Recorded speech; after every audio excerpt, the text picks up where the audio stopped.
Welcome to the Ideal Investor Show. Join us on the journey to financial success. Let's go. Hello and welcome back to another episode of the Ideal Investor Show. I hope you're all doing really well. And today I wanted to talk a little bit about something that I recently, it's kind of wrong to say learned, because it's not one of those things that you really learn. It's more like a realization and answering the question, am I okay with this? Am I aligned with this? Does that resonate with me? Or is it something that I'm not really on board with?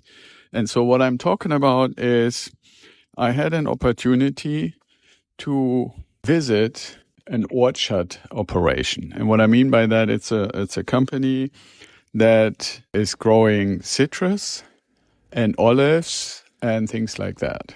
What was very interesting was that when we were driving up to the main house, so to speak, where they do like olive oil tastings and you can buy the citrus, you can also, which is I think kind of like a cool and relatively new concept, you can basically place an order for a variety of citrus.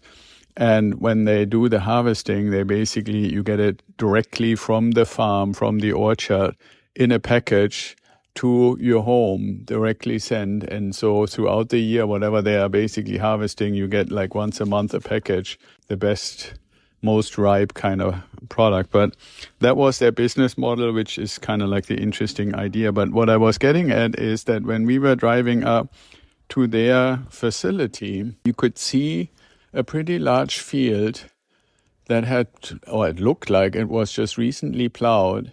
And they had just finished planting what looked to me just basically sticks in the ground. And before starting the tour and basically listening to the presentation and then afterwards going into the tasting, we had an opportunity to talk to what they called the principal, basically the grandpa of the operation. So it was a multi-generational family operation, and the grandfather just happened to be there in this tasting room, and we could ask him a few questions. Things like, how long have you had this farm and how many generations have actually worked on this farm and so forth. And then I asked, hey, I've seen that you have this new field, which what looks like little sticks in the ground, and you have this rest of the farm, this operation going. Can you explain what this is? And he said, well, you probably have never seen how a little lemon tree or little orange tree looks like when it's 1 or 2 years old. And those, what you call sticks, are basically fresh lemon and orange trees that we basically grew in our own little nursery operation. And these sticks are about 2 years old, and they're grafted and stuff like that because we want to make sure that we have the consistent quality. It will take something like 15 years for them to get to maximum production. We will start harvesting them when they're about 7 or 8 years old, depending on variety. That's how long it takes. And then after 7 or 8 years of age, for the next 7 years, they get a little more every year until they're 15.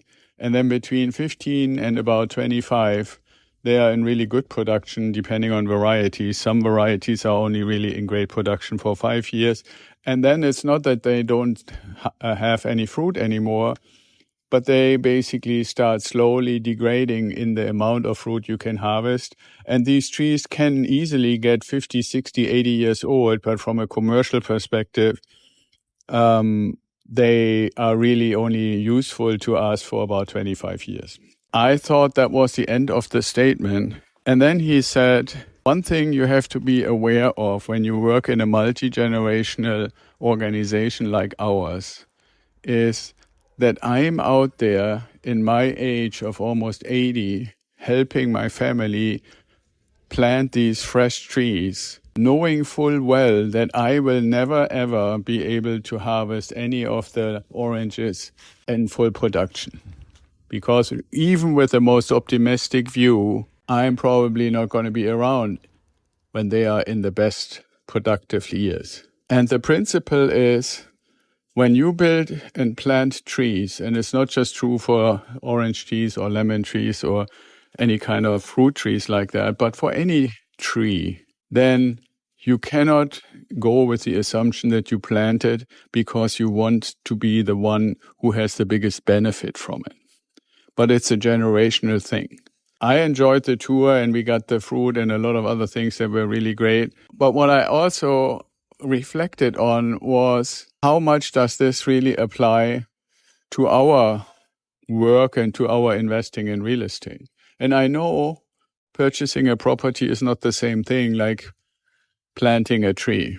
But one of the things that I find is a certain similarity is that when you really think about purchasing a property and putting a 30-year mortgage on it, that is basically to say the same thing like that tree. And when does it get into maximum production? Let's just take a quick example to think about this. Let's say we buy a house for $100,000 that pays $1,000 in rent. And we hold this for 30 years. That house in 30 years is probably worth somewhere in the area of $300,000, maybe $250,000, maybe $320,000, but somewhere in that ballpark. And the rent is probably going to be something like $2,500 a month. But more importantly, when we think with the analogy of the lemon or the orange trees, is up until, in the worst case, that 30 years point, we will still be paying off that 30-year mortgage that we got when we bought the property. That will cost us something like $600 a month. And we have property tax and property management and insurance and all those kinds of things. So out of the $1,000 that we originally made when we first bought it, we may be getting $150 or $200. But when we go 30 years down the road and that mortgage is now paid off, and there will still be property tax and there will still be insurance, let's say that would be $500 out of the $2,500. So when you say, okay, what does it mean for the property to be in full production similar to an orange tree? Is after the 30 years, or if you want to, at the point when the mortgage is paid. Nobody says you have to wait the 30 years. You can pay it off in 20 years or 25 years or at any point.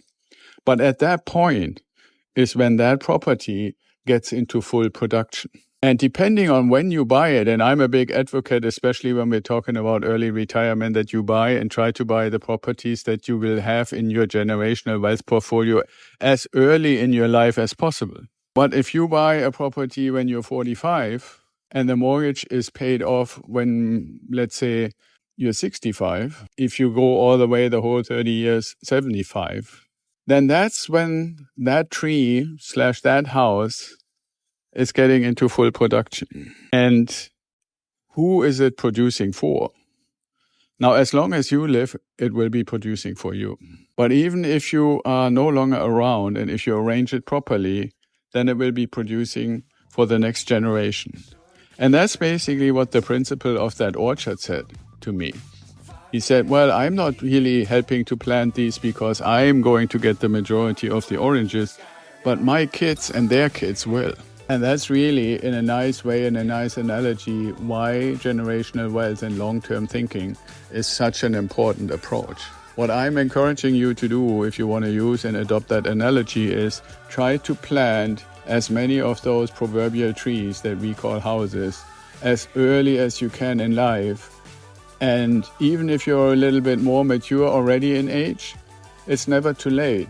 Because even if you don't get the maximum production out of it, then the next generation will. And they will always be thankful for it, that you did that. So that's it for today. Be well and stay safe. And I talk to you tomorrow.